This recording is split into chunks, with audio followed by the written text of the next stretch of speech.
Alright, how to do fade in, fade out. First, you need a source to fade in and fade out. So what we're going to do is we're going to get a window capture. We'll call this Toasty, why not?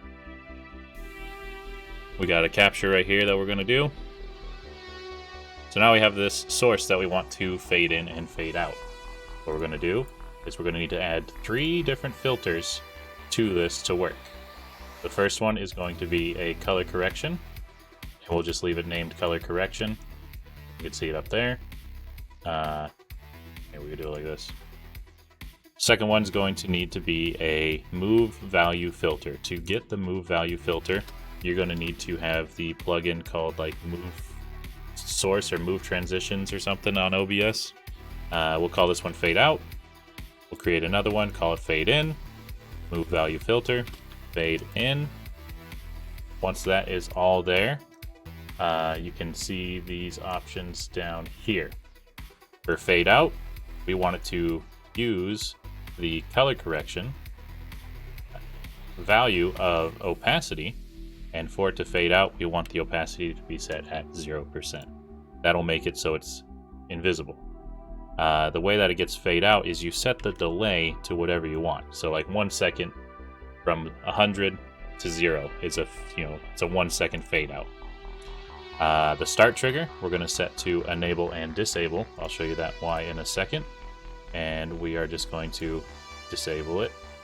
For the fade in, we are going to set it to basically the same thing, color correction, opacity, but instead we're going to have the value set at 100. This is from 0 to 100. The duration will be 1 second. Again, that will make it so it is a 1 second fade in. We're going to set the start trigger to enable and disable, and we are going to disable it. As you can see, they are both disabled here. We'll put them over here so you can kind of see.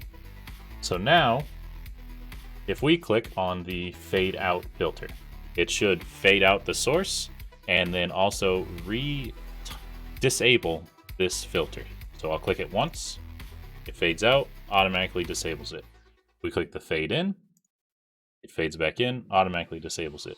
So these would be your triggers for fade in and fade out.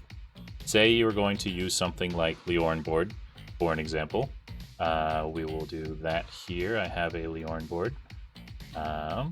So let's just fade him out. And our Leorn board right here, we're going to create a new button. We're going to call it, I don't know, Toasty. Bacon. Let's set the Twitch triggers to a command. We'll do like chat message, exclamation point, Toasty. Oops. Toasty.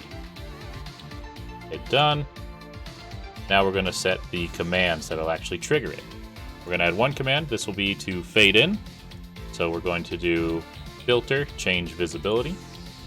The filter the source we are affecting is Toasty. The filter's name is fade in, and it will toggle it. So it'll just, if it's off, it turns it on, and basically it'll just turn on and off. We'll add another one to do the exact opposite. So we're going to do change filter visibility, Toasty again. The filter name is going to be fade out, and we will toggle it again after, say, some seconds. Hit done. Hit done to save it. Go back in, and I will type in exclamation point Toasty in my own chat. Let's see if it works. It fades in, waits a few seconds, and fades out. So it's pretty much that easy. I mean, easy for some people. If you have any issues with it, let me know. I can be reached on Discord, twitch.tv/itsguy, or wherever the heck. Just text me. Text me, message me. It doesn't matter. I'm on Twitter. Tweet me. I don't care. Do what you want.